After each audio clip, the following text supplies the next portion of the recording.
Hello friends, मैं आपके सामने लेके आया हूँ समास से वीडियो। हिंदी व्याकरण में हमने संधि को बहुत अच्छे से पढ़ा। तो सबसे पहले मैं समास को ये बता दूँ समास होता क्या है। समास से पहले मैं संधि को एक बार बताना चाहता हूँ।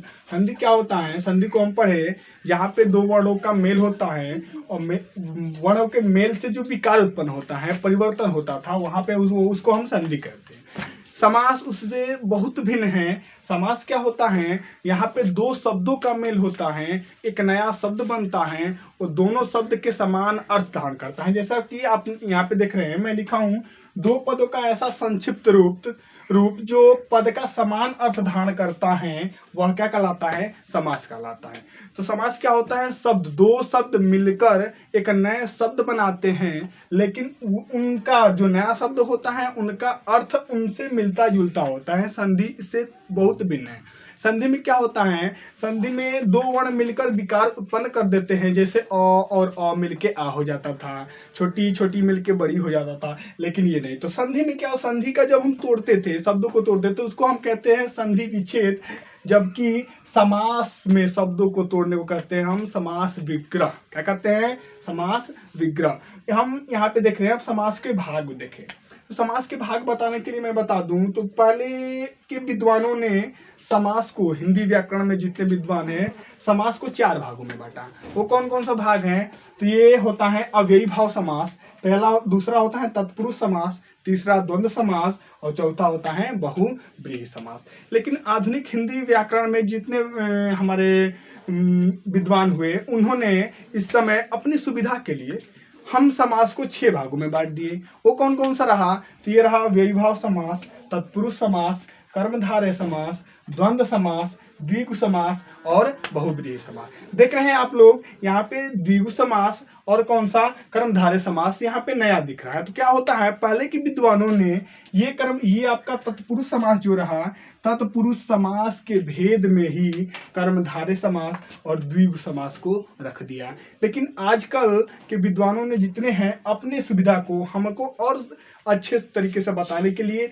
समास के 6 भेद बताए हैं, जिसमें कर्मधारय को अलग कर दिए और द्विगु को अलग कर दिए। तो हम अब इस समास के बारे में जान गए, समास के भेद जान गए। अब हर एक समास, जैसे संधि की पहचान करते थे हम, स्वर संधि, दीर्घ में दीर्घ संधि, गुण संधि, आ की मात्रा, बड़ी की मात्रा, बड़ाओं की मात्रा दीर्घ संधि होता था, ए की मात्रा, ओ की मात्रा, कौन सा गुण संधि होता था। ठीक उसी तरह हम पहचान कैसे करेंगे कौन सा समास कहाँ है, कौन से शब्द में कौन सा समास है, उनका समास विग्रह कैसे होता है, ये वीडियो में मैं आपको बताने का प्रयास करूंगा। तो सबसे पहले मैं आप लोग के सामने द्वंद्व समास को लेके आया हूँ। फिर अगले वीडियो में धीरे धीरे करके सभी समास को मैं बताने का प्रयास करूंगा। यहाँ पे देखते हैं द्वंद्व समास क्या होता है। द्वंद्व मतलब क्या होता है? द्वंद्व मतलब होता है युद्ध। जैसे आप लोग देखे होंगे, जहाँ पे लड़ाई झगड़े होते हैं तो वहाँ पे द्वंद्व शब्द, हिंदी के शब्द का प्रयोग किया जाता है। तो द्वंद्व मतलब क्या होता है? युद्ध। यानी कि यहाँ पे देखिए, ऐसे मैं पहले एक ऐसे अपने हिसाब से परिभाषा बताता हूँ, फिर इसका सटीक परिभाषा आपको मैं बताऊंगा। तो ऐसे शब्द, समास क्या होता है? दो शब्दों का मेल होता है। तो दो शब्द जहाँ पर दोनों शब्दों में द्वंद्व जैसा भाव प्रकट होता हो, क्या होता हो? द्वंद्व, यानी कि दोनों एक दूसरे के विपरीत हो, तो वहां पे होता है कौन सा समास? द्वंद्व समास होता है। और ये अधिकांश शब्द, इससे बने अधिकांश शब्द और से जुड़े होते हैं। किससे जुड़े होते हैं? और से जुड़े होते हैं। देखिए जैसे माता पिता, तो माता और पिता, माता क्या हो गया? स्त्रीलिंग में गया, और पिता क्या हो गया? पुल्लिंग। ठीक विपरीत हुआ कि नहीं? दोनों में द्वंद्व जैसा भाव उत्पन्न हुआ कि नहीं? भाई बहन, भाई आपका क्या हो गया? पुल्लिंग, बहन क्या हो गया? स्त्रीलिंग। तो भाई अलग, बहन अलग, ठीक विपरीत हुआ कि नहीं? देख रहे हैं यहाँ पे और से जुड़े होते हैं। तो यहाँ पे देखिए इसका परिभाषा, क्वेश्चन कैसे पूछते हैं। क्वेश्चन प्रश्नों में पूछता है, हमारे कंपटीशन एग्जाम में पूछता है कि किस समास में दोनों पद प्रधान होते हैं। ध्यान से सुनिएगा, इसमें क्या होता है? दो पद, देखिए एक माता और पिता, एक पद ये रहा, एक पद ये रहा, दो शब्द, माता एक शब्द रहा, एक रहा पिता। ये क्या दोनों मिलके एक अर्थ देते हैं, माता पिता, जिसको हम इंग्लिश में पेरेंट्स कहते हैं।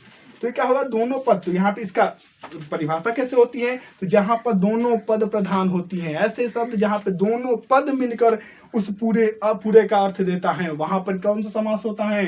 द्वंद्व समास। देखिए जहां पर दोनों पद प्रधान होता है और दोनों पद के बीच प्रतिस्पर्धा होता है, वहाँ पे कौन समास होता है? द्वंद्व समास होता है। तो याद कर लीजिएगा, जहाँ पे द्वंद्व मतलब झगड़ा, युद्ध जैसी स्थिति हमें भाव दिखे, वहाँ पे कौन सा समास होता है?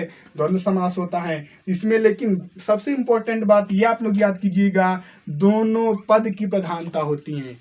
कौन सा प्रश्न पूछता है कि किस समास में दोनों पद की प्रधानता होती है? 4 ऑप्शन में दे देगा आपको, लेकिन आप लोग क्या याद करेंगे?